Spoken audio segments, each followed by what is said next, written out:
ela é psicóloga, ela já trabalhou aqui na minha cidade, Telêmaco Borba, no Paraná, e atualmente ela está na cidade de Ponta Grossa, no Paraná também.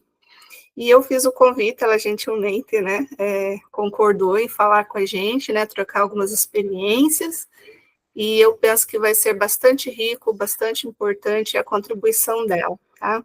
Então, muito obrigada, Letícia, tá? Fica à vontade para você fazer as suas apresentações, quiser complementar alguma coisa, e já para começar mesmo a sua fala de hoje, tá? Qualquer coisa, eu estou aqui.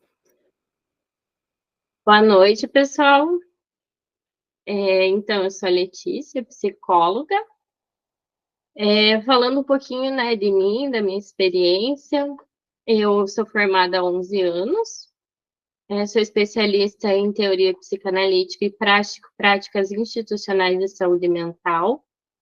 Trabalhei um período na política de saúde, posteriormente passando no concurso e indo trabalhar na política de assistência social, especificamente o CRAS.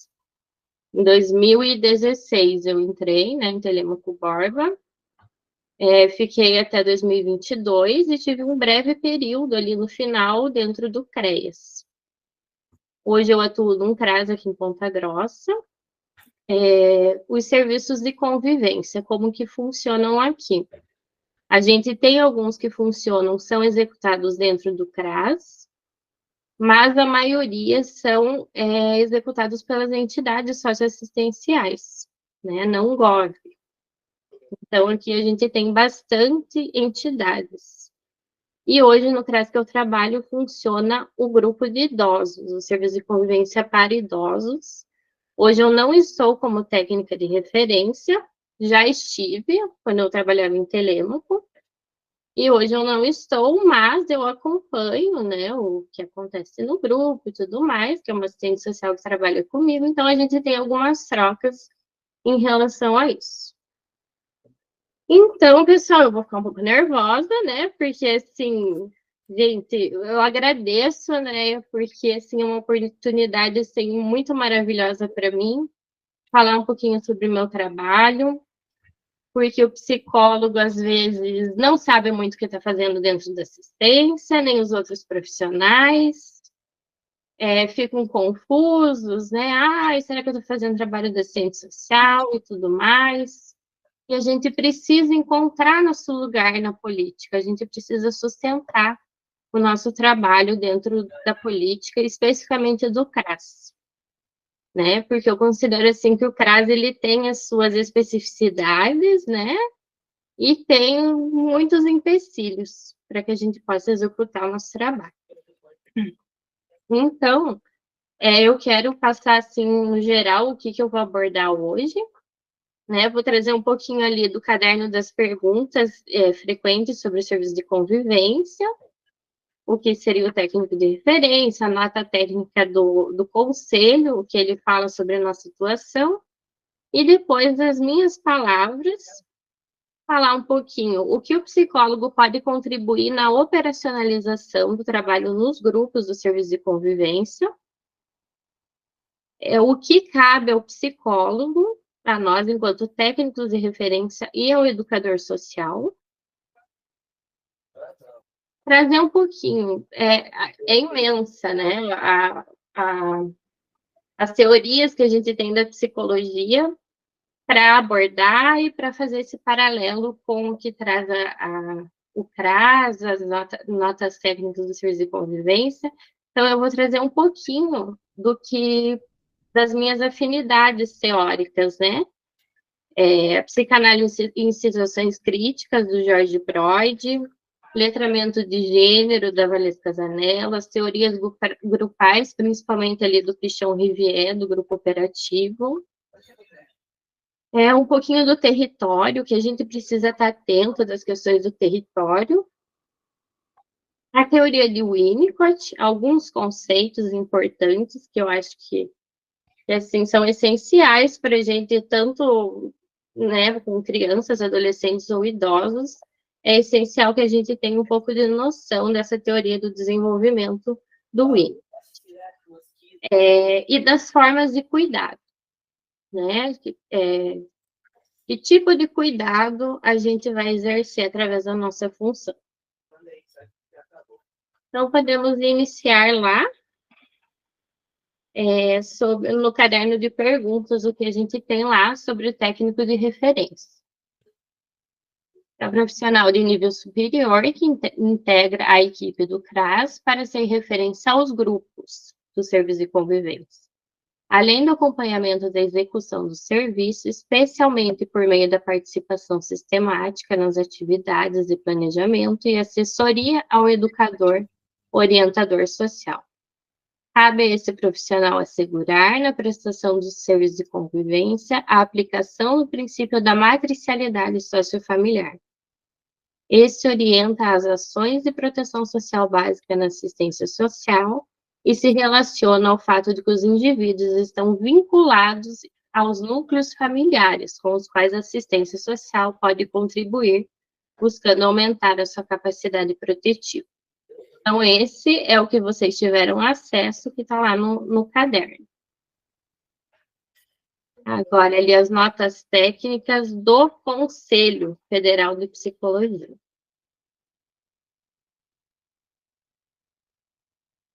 A nossa atuação deve privilegiar as estratégias grupais no serviço de convivência, propiciar espaços com características socioeducativas, lúdicas e socioculturais que atendam às diferentes necessidades de convivência próprias a cada ciclo de vida. O nosso trabalho deve enriquecer o planejamento e produção das atividades, acompanhando o trabalho de educadores sociais, proporcionando apoio às suas ações, ao planejamento global desse serviço e estando atento aos aspectos familiares e grupais que compõem as relações do serviço de convivência em articulação com o pai. É importante ressaltar que a orientação técnica orienta a constituição de referência técnica para esse serviço fora da equipe de referência do pai. Porém, sabemos que não é bem assim, né? Às vezes falta profissionais, então às vezes a gente acaba, sim, conduzindo o PAIF e também sendo técnico de referência do serviço de convivência. Isso já aconteceu comigo, quando eu trabalhava em Telêmaco. E eu queria só fazer um apontamento, né, do quanto é importante esse momento, o quanto é importante esse grupo que a Andrea criou, né, para a gente poder sair do senso comum. A gente precisa ter esse aporte teórico, e a gente precisa sair do automático, né, de fazer as coisas sem pensar, sem refletir, sem sentir de verdade o que está acontecendo. Né? Pode passar, André, eu acho que para o próximo. Então, como o psicólogo pode contribuir com a equipe na operacionalização do trabalho com o público atendido? Ter a compreensão e a clareza do seu papel dentro do serviço. Eu sei que a angústia é de muitos psicólogos, né? Eu falo que eu tenho uma relação de amor e ódio com o CRAS e com a política, de tantas dificuldades que eu já passei. E quando eu criei lá o meu Instagram, né, Psicologia no CRAS, foi na intenção de poxa, eu resgatava tantas experiências, tantos estudos e tal. Isso faz com que eu me sustente a cada dia nesse trabalho que é tão difícil e que a gente tem que reconstruir a cada dia. Né? Não é um trabalho pronto, a demanda do psicólogo não está pronto dentro do CRAS. É a gente que vai criar essa demanda. Contribuir com nossos estudos sobre o desenvolvimento do psiquismo, psíquico do sujeito, dos laços sociais, da relação com o território. Trazer leituras, estudos, fazer discussão de casos com o educador, atendimentos particularizados, grupo, a visita domiciliar quando necessário, um instrumento tão importante e que devemos ter tanto cuidado. Escutar para além da demanda inicial, o não dito e o impossível de ser dito, né? Porque o sujeito, ele traz uma demanda, muitas vezes, assim, inicial, material, E por trás daquilo existem várias outras coisas que estão acontecendo. Então, é através da nossa escuta atenta, do modo que a gente aborda essa situação, que vai surgir as outras demandas que a gente deve atuar e intervir. Ter clareza de qual sujeito se trata, visto que se trata de psicologias. Então, dentro da psicologia, a gente tem um mundo de teorias, né? A gente tem a psicanálise, da qual eu estudo e tenho experiência. Temos a sócio-histórica, tem a comportamental, tem muitas teorias, né? Então, eu acho que cada psicólogo tem que ter noção do sujeito. Qual que é a noção de sujeito que eu tenho, né? E cada abordagem construída, isso. Então, qual seria a minha visão de sujeito, né? Como eu trabalharia com o educador, trazendo isso para que ele conheça, para que ele tenha clareza, né, de como se dá. É o sujeito do inconsciente, que tem um inconsciente, um sujeito dividido, que é aquele sujeito da ambivalência, do eu quero, não quero, eu odeio, eu amo, né? E isso eu até falei num vídeo, né? O quanto é importante a gente mesmo se aceitar nas nossas ambivalências, né? Que a ambivalência não é algo ruim ou algo, né, que se deva fugir, né? Mas algo que se deve aceitar e perceber no outro também, no nosso público atendido, que ele funciona dessa maneira, né? E aceitar isso como diz Melanie Klein, né? Uma frase que eu gosto muito, ela fala que a gente ser aceito nas nossas ambivalências afetivas é um bálsamo que nos humaniza, que nos torna humanos. Pode ir para o próximo, André. Sabe o psicólogo e eu educador social. Entender com seriedade a responsabilidade da sua atuação, não caindo no equívoco de se colocar na posição de salvador ou de completa impotência. Eu acho assim que a gente tem que ter, né, muita seriedade no nosso trabalho, ter noção da nossa responsabilidade, a gente está lidando com outro ser humano, e um ser humano que está em situação de fragilidade, né, em situação muitas vezes de violência, de isolamento social, de vínculos rompidos. Então, é um serviço difícil, né? Mas faz com que a gente cresça bastante também, né? A gente tem que ter noção disso, que a gente tem uma responsabilidade muito grande, mas não caindo no engodo, né? De que a gente vai salvar aquela pessoa, vai salvar aquela família, mas também não caindo na alienação, né? Porque às vezes a gente vê tantas coisas difíceis, tantos casos complicados que a gente pensa, o que eu vou fazer com isso, né? E acontece muito de a gente atender esses casos e muitas vezes ficar jogando de uma equipe para outra, de um profissional para o outro, né? Ou falando mal de um serviço, falando mal do outro. Ah, mas o CRAS não fez nada. Ah, mas o CRAS não fez nada. Né? Porque no fim ninguém sabe o que está fazendo e aí fica se culpando um ao outro. Então, a gente tem que ter essa consciência também. Ter plena noção do público que a gente atende, né? Não sei se vocês têm essa consciência, mas a gente precisa sempre estar atento se a gente está lidando com o público prioritário, se a gente não está excluindo aqueles casos que são mais difíceis, né? Conhecer os aspectos psíquicos envolvidos nos diferentes ciclos de vida. Na infância, a gente tem alguns operadores psíquicos que são diferentes de lidar com adolescente e diferentes de lidar com idoso. E é isso que a gente também vai falar um pouquinho hoje. Como se estruturam esses laços sociais no território, interagir com os diferentes saberes, eu, psicóloga, com o meu saber, com os meus estudos, trocando figurinha com meu colega assistente social, com meu colega pedagogo, com o educador.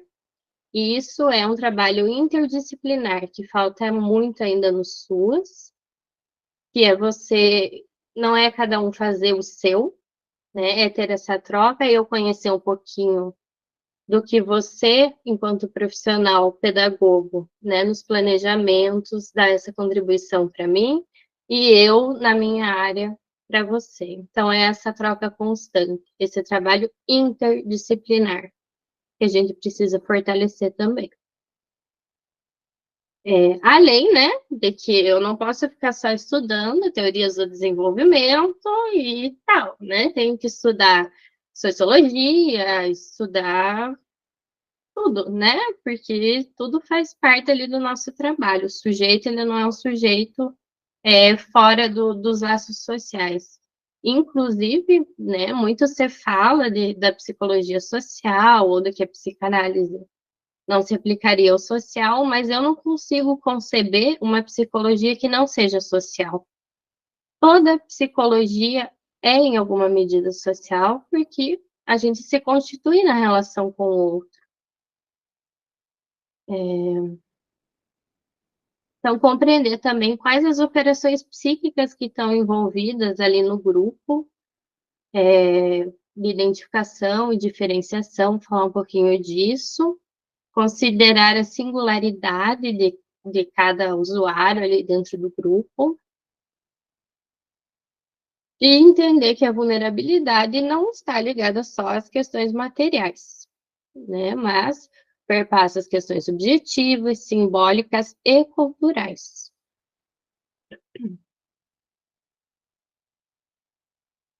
Então, eu vou comentar um pouquinho, lógico que bem brevemente, porque nem temos tempo de ficar aprofundando cada uma, né? Algumas teorias que eu venho estudando e que podem sustentar a nossa prática, que a gente pode fazer um paralelo, né? E perceber nos nossos atendimentos a relação com esses conceitos. Então, a psicanálise em situações críticas do Jorge Brod. O Jorge Brod, ele é um psicólogo da USP, psicólogo psicanalista da USP, um professor. Ele tem um longo estudo com pessoas em situações de rua.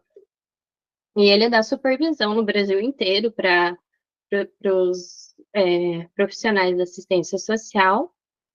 E ele vai trazer alguns conceitos da psicanálise, que seriam do consultório para o social, para fora dessas quatro paredes do consultório, né?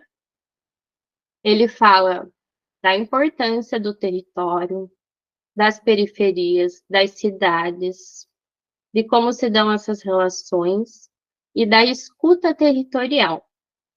O que seria escuta territorial? Eu ouço muito, né, essa questão do psicólogo. O psicólogo não faz clínica, mas aí faz o quê? Gente, faz muitas outras coisas que às vezes são muito mais, funcionam muito mais que uma psicoterapia dentro da política e do CRAS. A escuta territorial, então, seria, por exemplo, eu atendia uma mulher e sempre que eu levava ela na salinha, eu tentava ali conversar com ela, escutá-la e tudo mais. E pouca coisa saía, assim, além do óbvio, daquele discurso cristalizado, né? Aí eu fui tentando de uma outra maneira. Como ela tinha um vínculo muito estabelecido ali com o CRAS, ela sempre estava ali na pracinha, tem uma pracinha ali na frente, sentava no banco e tudo mais. E eu comecei a ir até ela, né? Eu chegava brincando, no humor, às vezes conversando, sentava do lado dela no banco. E tudo que eu escutei dessa mulher e o vínculo que eu fiz com ela foi de fazer essa escuta para ali no território, naquele lugar. ou às vezes indo até a casa dela, que era ali na rua de baixo, né, dando um oizinho, assim, né. Então tudo teve vários desdobramentos desse caso, assim, talvez eu conte relacionado a outras questões ali, mas é uma escuta que se faz no local, né. No serviço de convivência, por exemplo, tinha o CCA, o Centro de Convivência do Adolescente, que a Andréia foi coordenadora até. A gente fez alguns grupos uma época, e os momentos mais interessantes em que eu podia escutar aquele adolescente, era ali quando eles estavam jogando, brincando, fazendo outras coisas, né. As ancoragens. Eu acho esse conceito muito maravilhoso do Broyd, que ele relaciona mais ali as pessoas em situação de rua, que ele atendia, atende, né, e os adolescentes que cumprem medida socioeducativa. Então, às vezes, a gente olha para aquele sujeito, para aquela pessoa, e vê tanta privação, tanta violência, às vezes aquele sujeito não existindo, né, não tendo projeto de vida, desejo para nada, e a gente tem que intervir naquela situação. E o nosso papel seria qual? Identificar quais fios, muitas vezes invisíveis, que ligam essa pessoa à vida, né. E ele faz uma crítica, assim, essa questão da assistência, quando ela fala da família, que tem que fortalecer os vínculos familiares. Ele diz: "Muitas vezes esses fios não estão na família. Esses fios que ligam a vida estão às vezes no cachorro, né, às vezes no tio da padaria, que ele vai comprar pão todo dia". Um exemplo, assim, uma vez veio um pedido de visita domiciliar para mim e pra assistente social que trabalhava comigo, sobre uma idosa que era acumuladora. E para a gente ver como que estava essa situação e tal. Fomos fazer a visita. Começamos a conversar com ela, entrando na casa, assim, todos os móveis, assim, muito juntinhos, assim, pareciam bem antigos, todos arrumadinhos, tinha boneca, tinha de tudo ali. E ela com uma aliança, eu percebi a aliança na mão dela, e tudo que ela relatava era depois ela se referia assim: "Ah, depois que meu marido foi embora e tal", e eu comecei a perceber aquilo, parecia que tinha sido ontem que ele foi embora. Perguntei para ela quanto tempo fazia que ele tinha ido embora, ela falou: "Faz 30 anos". Eu: "Nossa", e tal, daí fomos conversando, como que ela sobrevivia ali sozinha, já era uma idosa de 90 anos e tal. E ela foi contando que a filha que ela não queria sair da casa, que a filha ia todo dia cuidar dela, levar comida e tal. Então, assim, pensando nesse caso, quantas vezes a gente quer ser muito intervencionista no sentido de: "Ah, essa mulher está acumulando, está sozinha, está em risco, em isolamento, primeiro vamos chamar vigilância, tirar tudo ali", e pensar o quanto aquele ambiente, sustenta aquela mulher, né. Às vezes é aquilo que está sustentando, a gente não pode tirar, né. Então a gente tem que ter muito cuidado em relação às nossas intervenções, e também pensando, né, na questão do inconsciente mesmo, né, que ele é temporal, né, ele não segue um tempo cronológico. Então aquilo ali era vivo ainda para ela. O conceito de transferência. Ele traz, assim, esse é um conceito que ele traz, que é muito importante, que todos os profissionais da assistência têm conhecimento, que é a transferência, o que se transfere é da ordem do inconsciente, obviamente, a gente vai transferir aquele clichê das nossas primeiras relações, não sei se com pai ou mãe, mas as relações mais importantes que foram marcadas no nosso inconsciente, a gente traz essa forma de se relacionar para a nossa relação com os outros. Então, não é só um fenômeno que acontece na terapia, entre analista e analisando, mas é um fenômeno que acontece fora também nas nossas relações. E quando a gente recebe um usuário, a gente tem que ter consciência e descolar da nossa pessoalidade, de que as coisas que ele deposita em mim são direcionadas a mim, Letícia. Não, né? Ele carrega marcas das experiências que ele já teve. Uma vez eu fiz um grupo de adolescentes lá no CCA, e a menina veio no final e falou assim, viu, eu não gosto de psicólogo. Daí eu, por quê? Porque aconteceu isso, aquilo e tal. E realmente ela era super resistente, assim, no grupo, não queria participar e tal.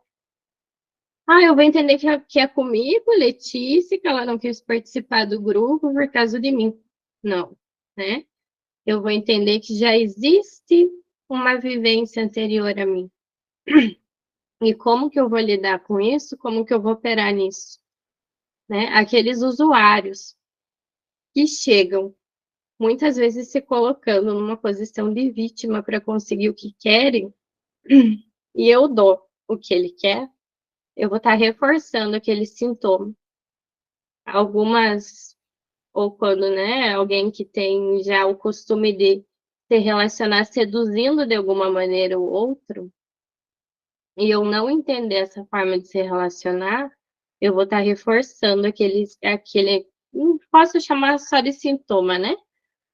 Mas é aquela forma de funcionamento do indivíduo. E quando eu entendo de outra forma e ajo de outra maneira diante do usuário, é a possibilidade dessa pessoa mudar o seu jeito de agir.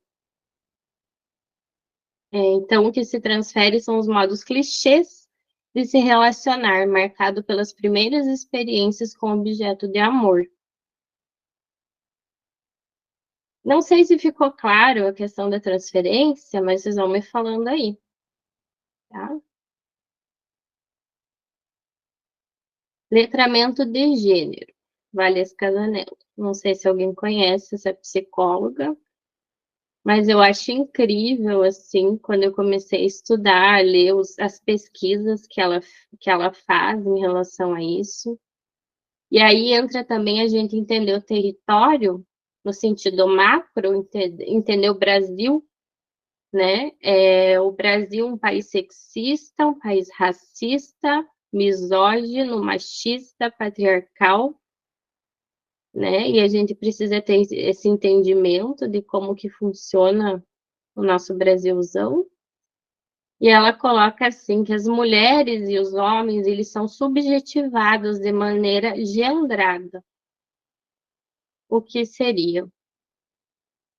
De forma de gênero, né? A mulher é subjetivada de um jeito e o homem de outro. A mulher, através do dispositivo amoroso, ela criou a metáfora da prateleira do amor. E essa prateleira, ela é misógina, ela é sexista, ela é machista e ela é racista. Eu não vou adentrar, mas assim, se vocês quiserem depois, vocês podem dar uma lida e ver os vídeos dela, é muito interessante.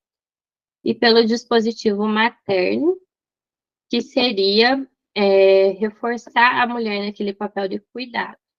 E que ela tem que cuidar dos filhos, que ela tem que cuidar do marido, que ela tem que cuidar do mundo inteiro.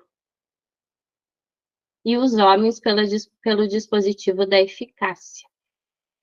Então, qual que é a importância da gente entender essa questão do letramento de gênero que ela fala, né?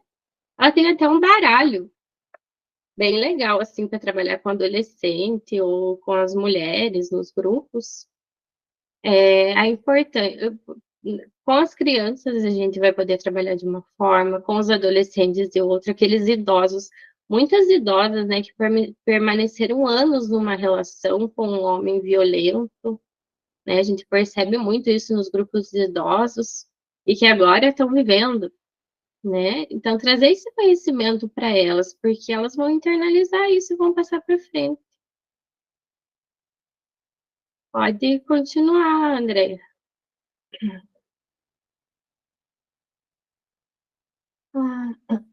Dentre tantas teorias de grupo que a gente tem, eu trouxe só uma, que é do Pichon-Rivière, que seriam os grupos centrados na tarefa, a gente fazendo um paralelo aí aos objetivos do serviço de convivência, e a tarefa seria os objetivos ali, os temas, né, os eixos a se trabalhar e tudo mais. Ele começou a trabalhar com esses grupos à medida que ele foi percebendo a influência do grupo familiar, das famílias, nos seus pacientes. Ele vai trabalhar com a psicanálise e com a psicologia social, num ambiente focado na aprendizagem. E ele fala dessas posições que os membros podem ocupar, da gente ter essa noção, assim, do que vai surgir nos grupos. Eu estava lendo lá as perguntas frequentes e não me lembrava, mas no máximo são 30 nos grupos, né? Eu acho assim, nossa, 30 eu jamais conseguiria trabalhar com 30 num grupo, eu acho muita coisa, né? Eu acho, pelo menos, educadores sociais me corrijam, mas eu acho para um educador social bastante complexo trabalhar com um grupo muito grande. Para mim também, eu ali 10 pessoas, eu já acho suficiente para a gente conseguir fazer um trabalho legal. Mas eu vi ali que depois ele deixa aberto, né? Que você tem que fazer uma análise do público, se vai ser funcional ou não. E eu acho ok, tem que fazer mesmo, porque não dá para a gente aceitar e tudo também. Ah, vamos lá, pega, tem que ser 20 crianças. Não, criança, então piorou, né? Então, no grupo, né, a gente é muito complexo, até para os usuários absorver. Exatamente. E a gente também, né? O porta-voz ali do grupo, que seria o integrante que vai explicitar o que está implícito, aquele que mais participa, que está ali, fala o que o outro às vezes não teve coragem de falar, colaborando com a tarefa, colaborando ali com o objetivo do grupo. O bode expiatório, que é aquele usuário que às vezes traz conteúdos, às vezes inconscientes, que os usuários não gostam muito, que o grupo não gosta muito, não aceita, e acaba ficando de ruim, daquele chato, que só atrapalha o grupo. O líder de mudança. O líder de mudança, ele surge no momento em que o que foi explicitado pelo porta-voz é aceito isso. É aceito daí pelo grupo, né? E vai contribuir para essa dialética grupal aí. No grupo, que seria também interessante, importante, né, do psicólogo com o educador trabalhar, observar as contradições que muitas vezes acontecem, né? Eu lembro de um grupo que a gente trabalhou as questões de gênero, e a gente tinha colocado várias figuras, assim, eram mulheres, para elas escolherem. E uma delas escolheu uma mulher, assim, com um fardo, caminhando sozinha. E ela fez a relação, né? Ai, como é difícil, né? Eu crio meus filhos, eu tenho que dar conta do que eles vão comer, o que eles não vão, tudo sobra para mim e tal. Ao passo que depois ela falava, nossa, como os homens sofrem. O homem sofre muito, né? Ai, porque ele que tem que pôr a comida dentro da casa e não sei o que, isso que lá. Tipo, como assim? Mas a tua realidade é diferente, né? Da onde vem isso de você supor que um homem sofre mais, né? Então, a gente foi trabalhando. Isso vai aparecer o tempo todo, se vocês forem observar. Pode passar, André. Meu Deus, não tô nem na metade ainda, já é tarde. Mas vamos lá. Território, né?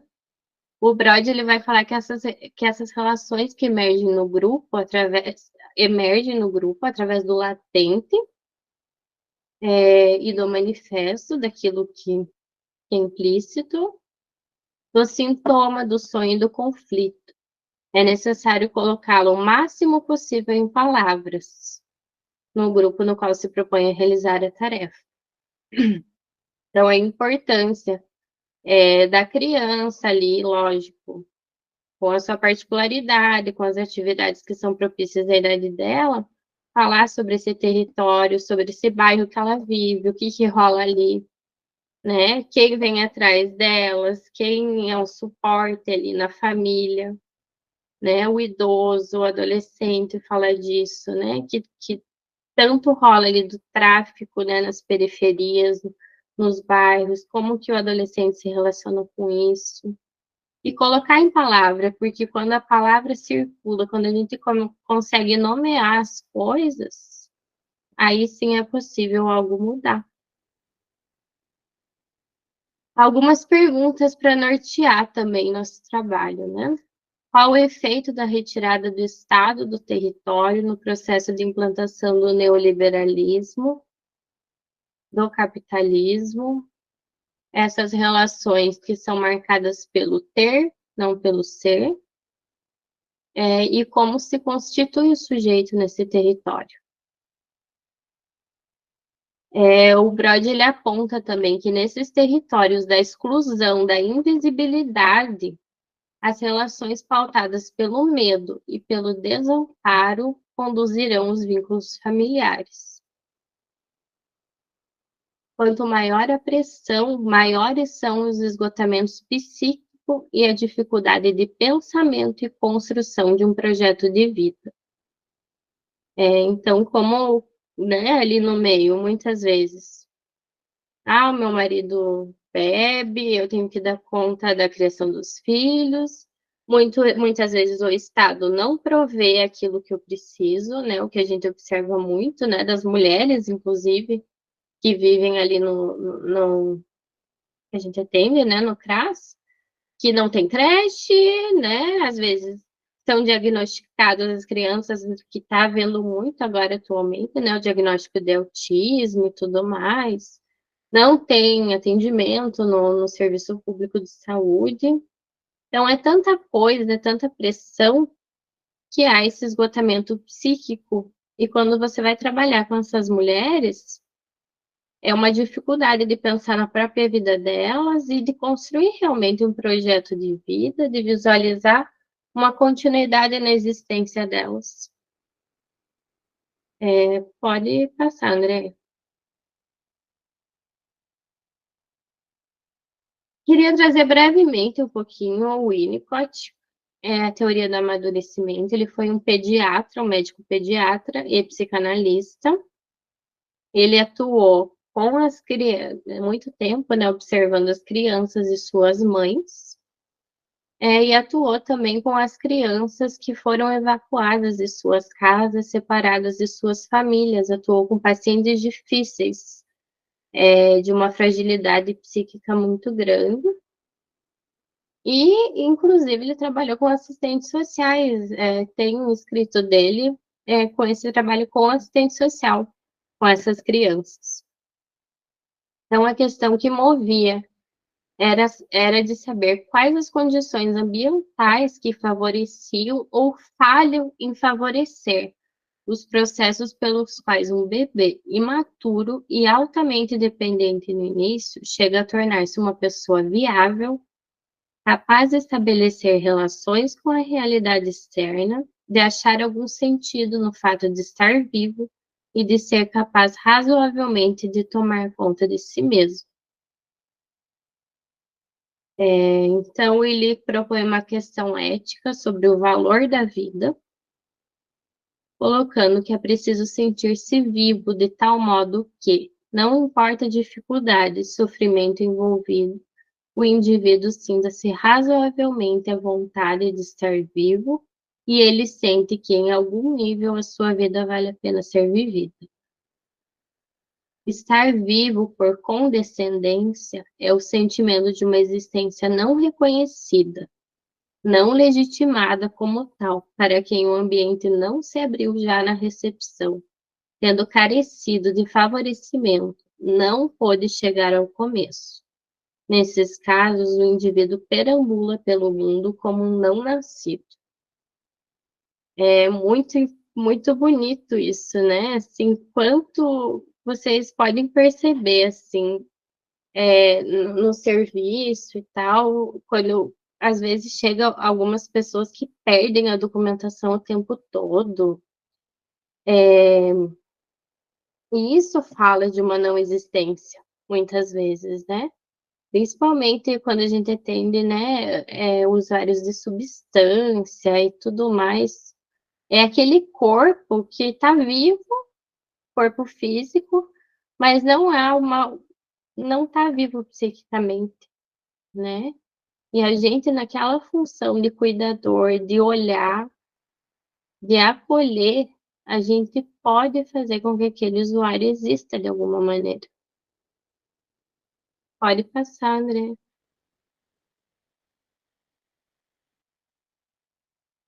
Então, um pouquinho dos dispositivos de recepção e reposicionamento no mundo. Ele vai trazer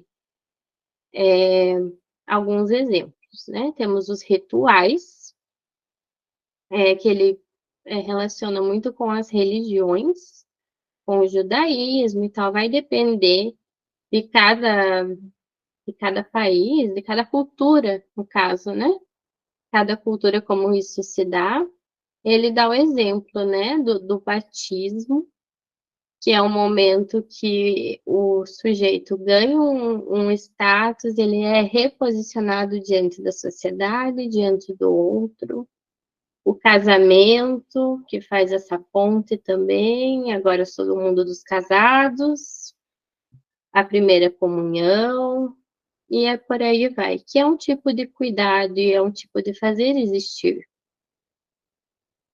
Os tratamentos de cura, medicina, nos diagnósticos e nas propostas de tratamento, dietas e tal, também é um modo de recepção, de acolhimento e de reposicionar o sujeito no mundo. Mas ele propõe um terceiro, que é um outro tipo de cuidado. E é esse que eu quero propor e eu quero que vocês pensem o quanto seria interessante que a gente pudesse utilizar esse modo de cuidado na atuação com os usuários. Então, sempre foram, né, objetos de prescrições e interdições voltadas para assegurar ou promover a integração física e mental e seu ingresso e participação da comunidade dos homens, relacionando ali aos tratamentos de cura, aos rituais próprios de cada cultura. E esse tipo de cuidado é um plano que já não dominam rituais e prescrições, e que são conjunto de procedimentos de puro cuidado.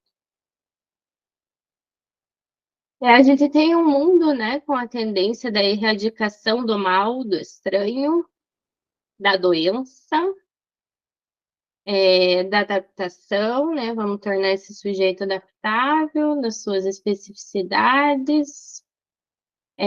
Quanto já foi, né, os casos de psicóticos, de doentes psicóticos que têm delírios, alucinações e se exorciza, né? Então, isso sobrepõe um cuidado, né? Hoje a gente tem a patologização do sofrimento, né?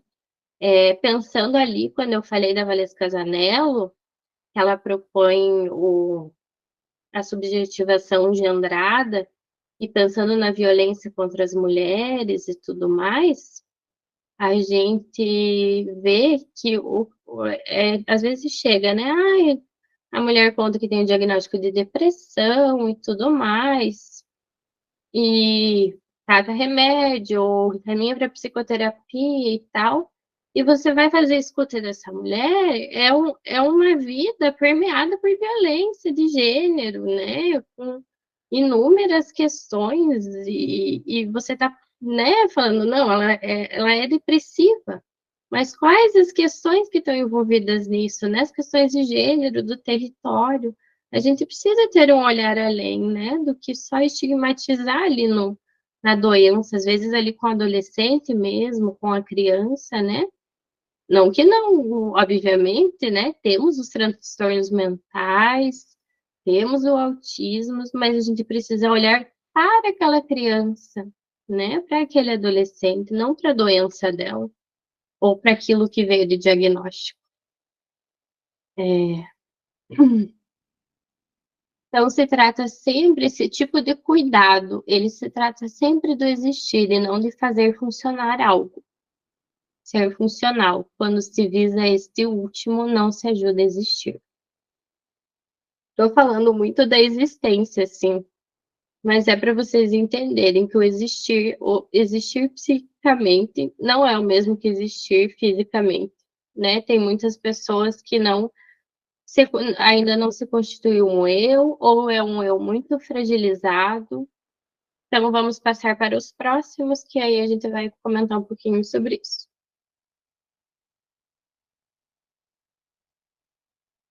Andréia, pode passar lá para o próximo. Então, cuidado como forma de permitir ou facilitar que se crie e forme um sentido humano. Sentido mais profundo de práticas é de propiciar para o indivíduo uma possibilidade de fazer sentido de sua vida, estabelecer ligações, dar forma, sequência aos acontecimentos. Fazer sentido equivale a constituir para o sujeito uma experiência de integração. Tais experiências não se constituem se não puderem primeiro ser exercidas, ensinadas e facilitadas pelos cuidados que somos alvo. A existência humana, ela transcorre longe da perfeição, longe da estabilidade e da permanência, embora a gente queria muito que a gente tivesse controle, que as coisas fossem mais ou menos permanentes e equilibradas, mas não temos garantia, a gente aposta, né? A gente corre riscos. Como eu já tinha falado, né, das ambivalências, somos feitos de ambivalências. Exige seu indivíduo e as coletividades a contínua atividade de fazer sentido como forma de tessitura de um solo humano. Então, o nosso papel seria o de ajudar, de auxiliar, de propiciar um espaço para que aquela criança, aquele adolescente, aquele idoso encontre um sentido para si mesmo, de forma singular e coletiva também, né? Para o próximo. As dimensões do cuidado com o outro. Sustentar.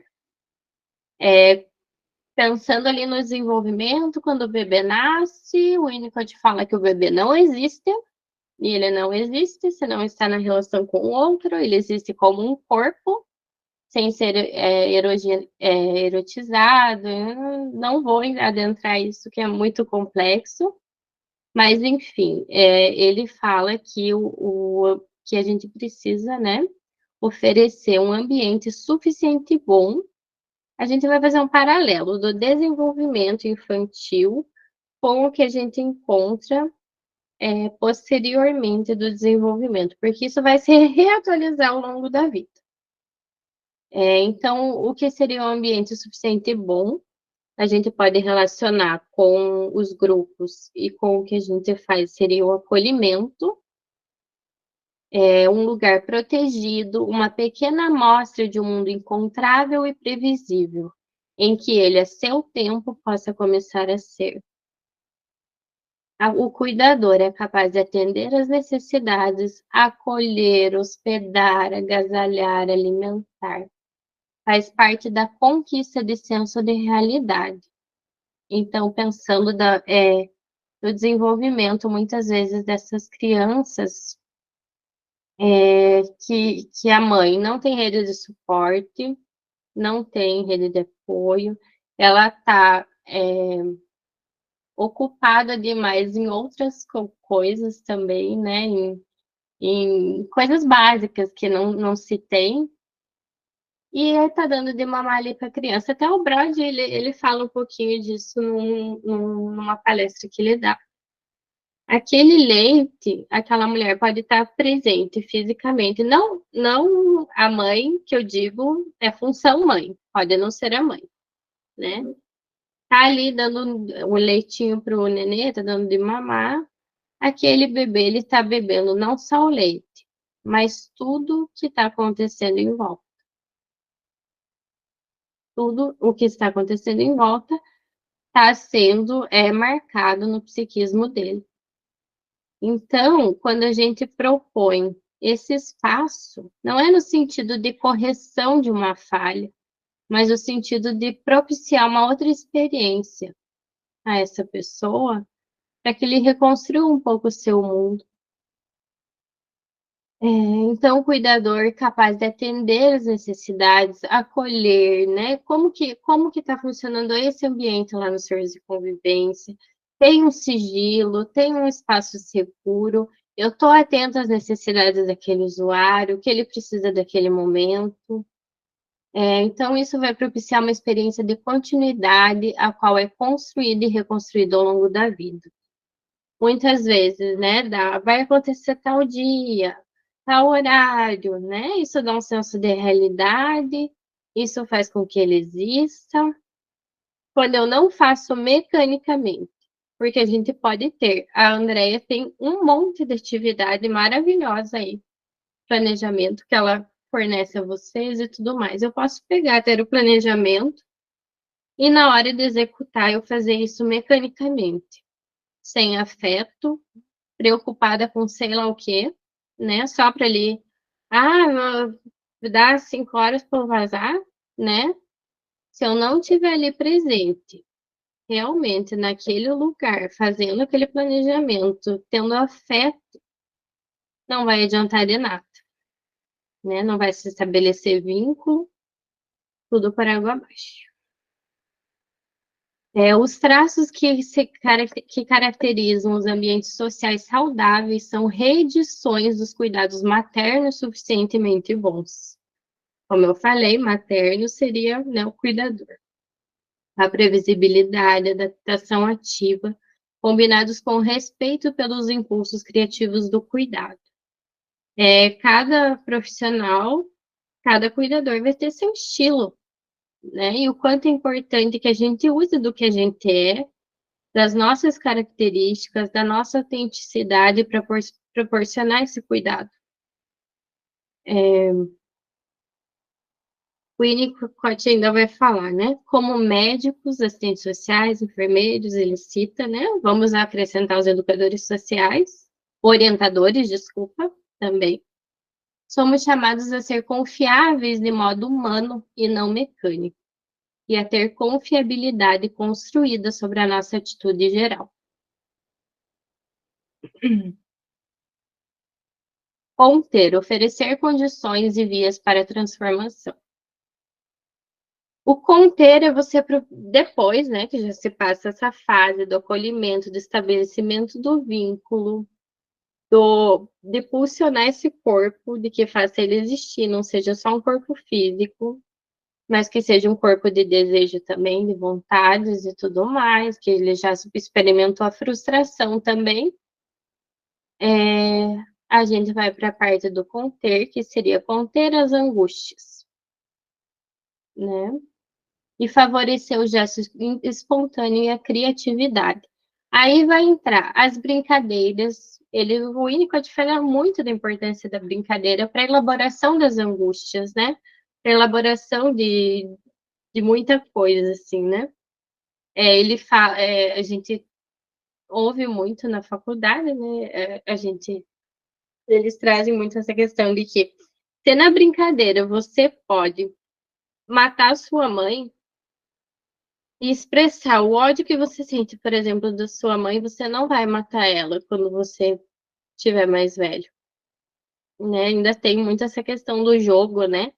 Ah, porque tá jogando lá o jogo de matar os soldadinhos, vai se tornar violento e não sei o que lá.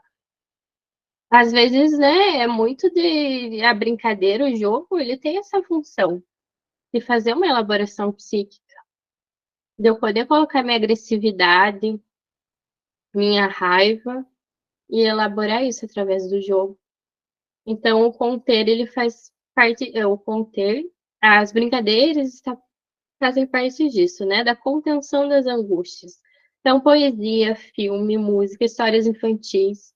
Eu vi que vocês trazem muito, né, o trabalho com as histórias e tudo mais, ela é capaz de conter as angústias, nossos desejos e ambições, e aflorar as curiosidades e elaborar os medos, transformando em conteúdos reconhecíveis, interpretáveis e toleráveis, proporcionando uma experiência de transformação.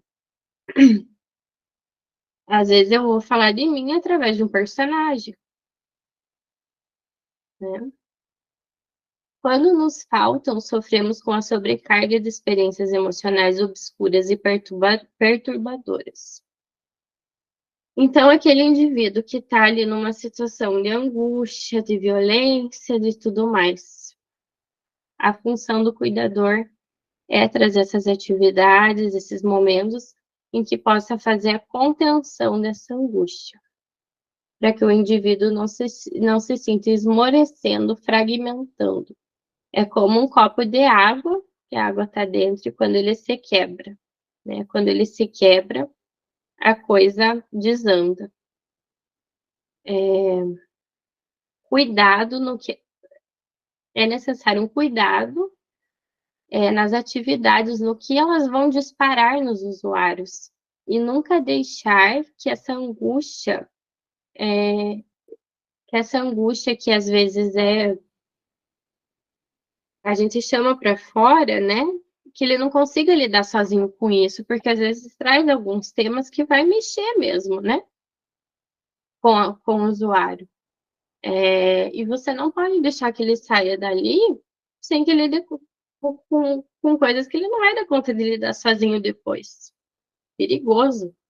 Eu tive uma situação de um grupo que eu conduzia e eu peguei atestado e tal. E aí, quando eu voltei, foi outra pessoa que conduziu na semana anterior. E esse grupo estava apavorado, apavoradíssimo, assim, né? Perguntei como que foi e tal. Eles estavam apavorados porque foi feita uma dinâmica que foi assim, cutucado, como que fala, convocado a disparar muitas coisas difíceis, né? Eram mulheres vítimas de violência e outras questões também.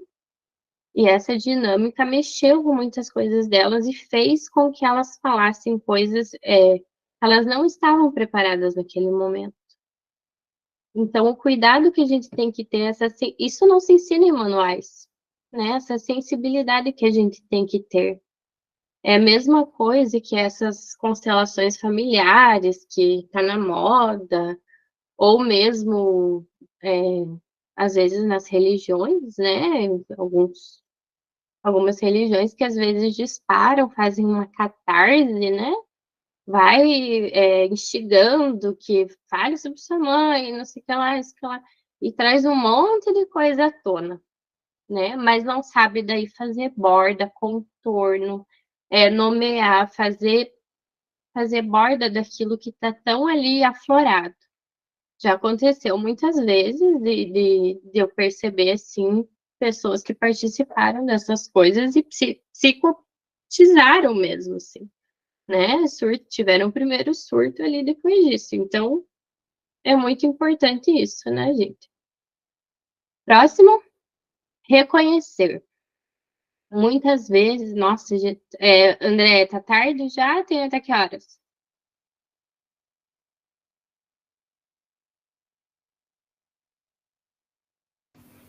Pode seguir, Letícia, fica à vontade.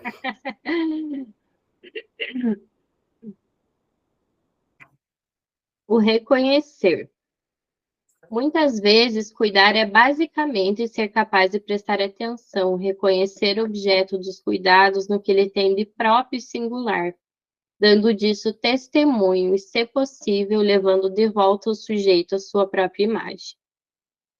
Temos um grupo, muita coisa acontece nesse grupo, mas eu preciso estar atento às particularidades e às individualidades, às qualidades de cada um, e, se é possível, devolver isso a ele, sendo testemunha diante dos outros de como ele é, de como ele pode. É uma dinâmica que eu lembro muito, assim, que é bem caricata até para exemplificar e se reconhecer, é aquela dinâmica do espelho, do tipo, você tira para quem você tira o chapéu. Eu acho que quase todo mundo já usou, né, gente, que essa dinâmica, porque ela é muito boa, né? Ela fala, né, que você tem que passar, você se olha lá, você tira o chapéu, sim ou não. Mas você pode usar de outras maneiras, né, de você se reconhecer, se olhar ali e falar algo de você. E é tão impactante, às vezes, que eu usei, assim, elas ficaram sem palavras, né, de se olhar ali, de se reconhecer. É uma forma de cuidado que pode passar despercebida, tão discreta ela pode ser, mas sua falta revela-se extremamente nociva para a instalação da autoimagem e da autoestima.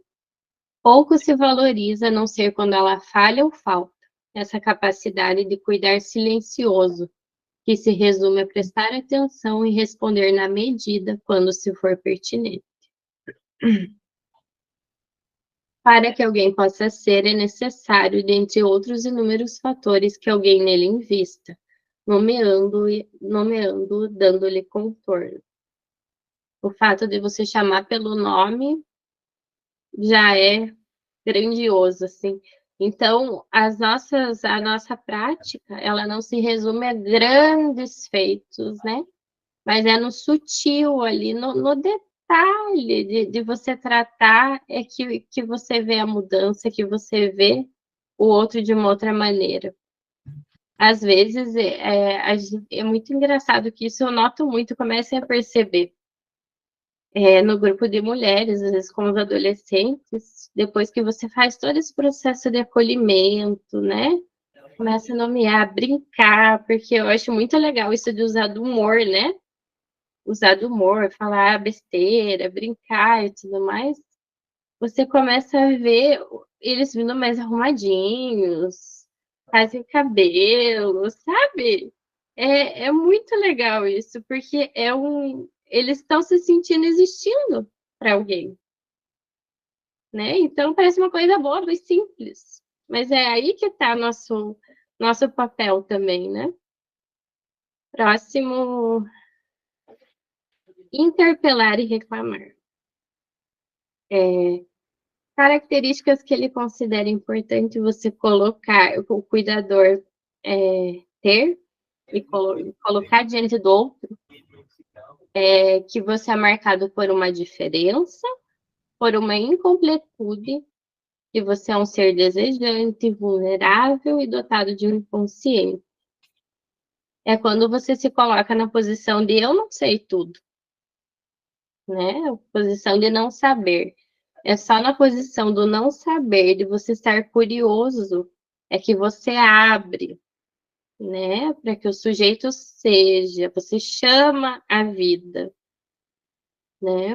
Então a gente se coloca, a gente precisa ter também essa retirada, assim, de se colocar como uma questão, como um enigma, né? É assim que você chama para fora. É aquela coisa, não se antecipar nos cuidados, igual a mãe faz com a criança. Às vezes, nem deixa ela falar que está com fome ou que está chorando e pedindo mamar, não. Já vai lá antes que a teta para ser sem que ele peça. Né? Então, vem muito disso, da gente não se antecipar para que ele possa pedir, para que ele possa se manifestar. Então, é chamar para fora, reclamar a presença viva e criativa. Extremamente importante na constituição do psiquismo. E a possibilidade de se ver com a morte, com a finitude, com a cauteridade e a lei. Um exemplo básico, assim, agora pensando no CRAS, quando a gente tem um sistema de agendamento para vale social, cesta básica. Então, a pessoa já tem horário agendado para solicitar. E aí, eu estava conversando com uma estagiária de serviço social sobre isso, que muitas vezes o jeito que você começa a atender a pessoa convoca ela a falar de si, a ter uma existência, ou a ficar por ali mesmo. Eu costumo atender e perguntar, oi, tudo bem, né? E conversando, e por que você está aqui, por que você agendou e tudo mais.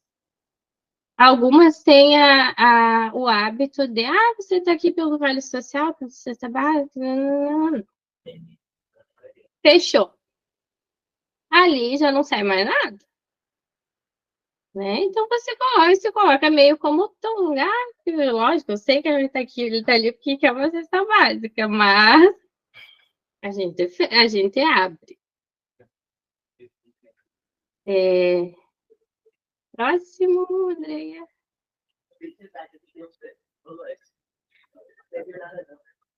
Cuidado implicado e cuidado em reserva.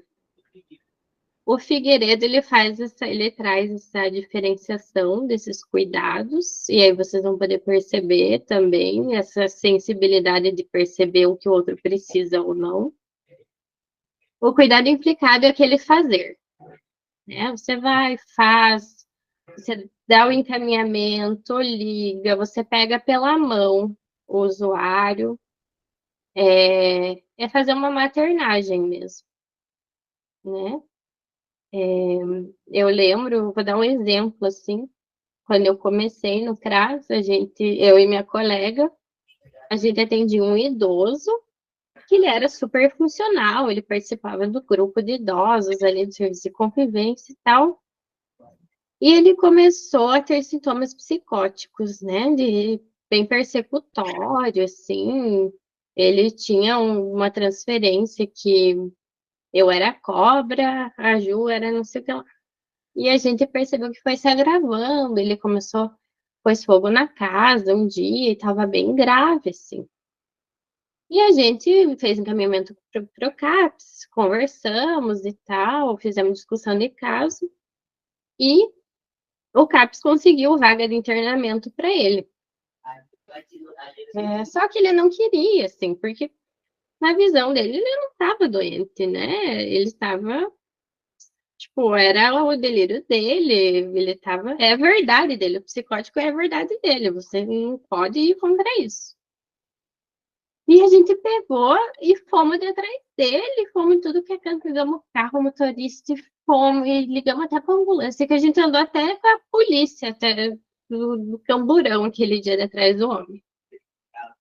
Achamos e ele surtou no meio da rua e tal. Hoje a gente dá risada do que a gente fez, assim, uma invasão, a gente super invadiu, né, o espaço dele ali e tal, a gente tem, tipo, muito salvadoras, né?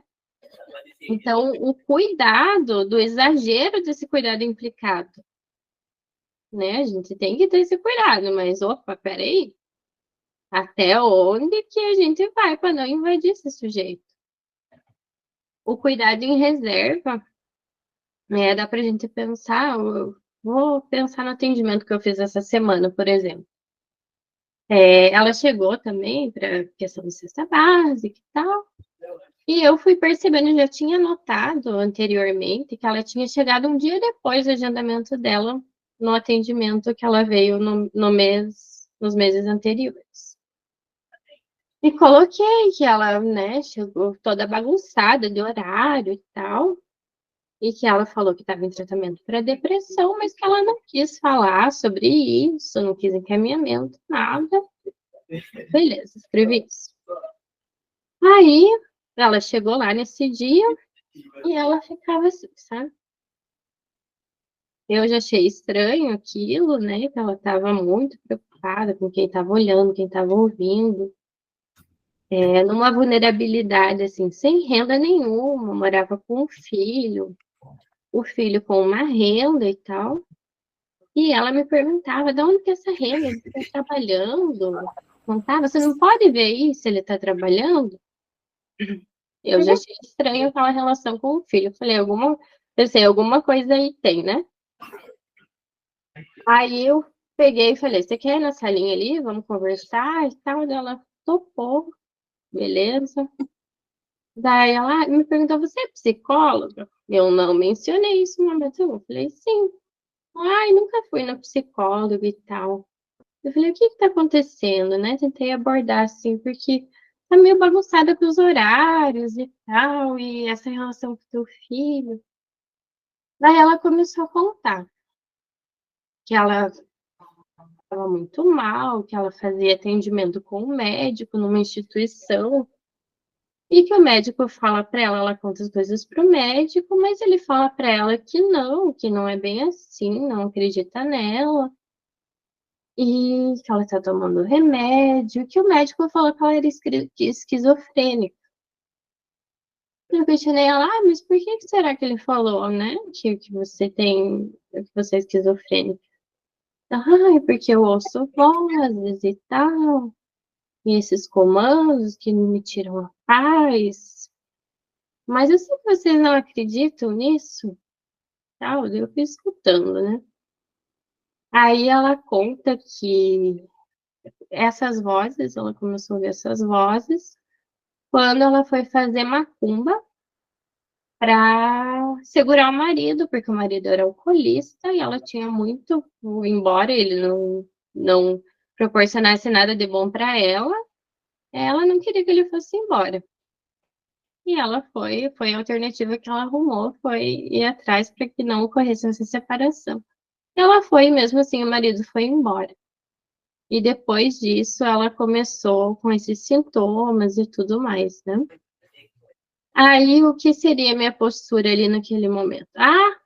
Vamos lá, então, vamos encaminhar para o CAPS, vamos ver psicoterapia para você e tal. Não foi o que eu fiz, né? Ela já tinha um histórico de que desacreditavam do sintoma dela, das questões dela. Nunca tinha conversado com um psicólogo. O que eu senti ali?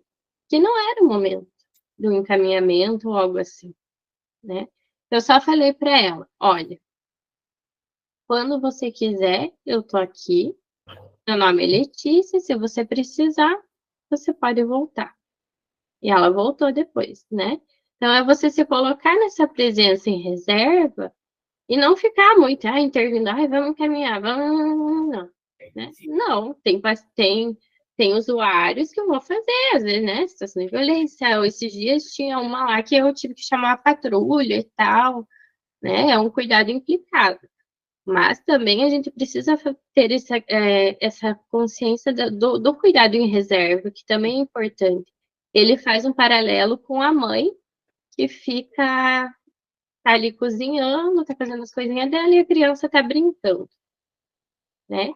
Ela não está ali, mas está fazendo presença, né? Então, todas essas questões, o cuidado, o modo como a gente vai cuidar dos nossos usuários através dos grupos, através dos atendimentos, eles vão introjetar esses cuidados, né? Assim como eles introjetam aquilo que muitas vezes falta e falha bruscamente, às vezes nas suas famílias, ali no lugar que eles vivem, eles vão introjetar aquela experiência nova de cuidado que eles estão tendo. Né? Então, o quanto é importante isso, quanto é importante o nosso trabalho, né? Por isso que a gente tem que continuar estudando, continuar discutindo, trazendo casos. Eu acho que é isso, gente, é muita coisa, ainda teria um montão de exemplo aí, mas espero que tenha causado em vocês alguma questão, né, para contribuir aí para nossa atuação.